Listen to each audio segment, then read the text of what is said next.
Para que nosotros podamos comprender qué es una base de datos relacional, debemos de tener en cuenta dos conceptos claves: base de datos y gestores de base de datos. Veamos.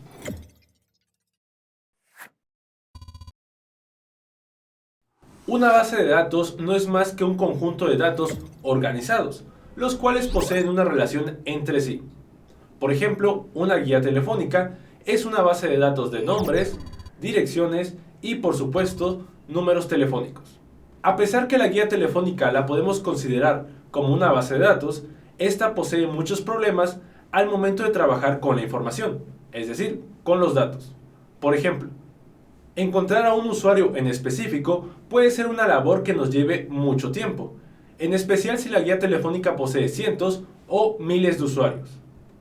Otro problema con la guía telefónica es que si un usuario modifica algún dato, por ejemplo su dirección, la guía al ya encontrarse impresa no podrá mostrar los datos más recientes, con lo cual cada usuario que posea una guía tendrá datos erróneos.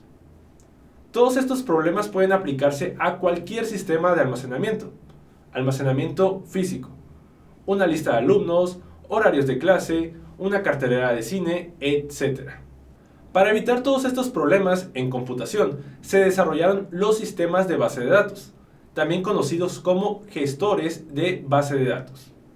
Los gestores de base de datos no son más que un conjunto de programas los cuales nos permiten trabajar con las bases de datos. Con ellos podemos crear, almacenar, modificar nuestras propias bases de datos. Entre los gestores más populares actualmente contamos con MySQL, SQL Server, Postgres, Oracle, por mencionar alguno de ellos. Bien, entonces podemos recapitular. Una base de datos es un conjunto de información organizada que posee relación entre sí. Un sistema de base de datos es el conjunto de programas que nos permiten trabajar con las bases de datos. Bien, una vez comprendido esto, ¿qué son las bases de datos relacionales?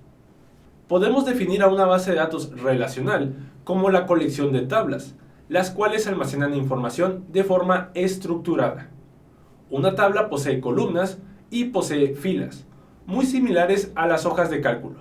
En cada fila se almacenará una y solo una entidad. Veamos un ejemplo. Visualizamos la tabla alumnos. Esta tabla almacena diferentes alumnos. Observamos que la tabla posee diferentes columnas.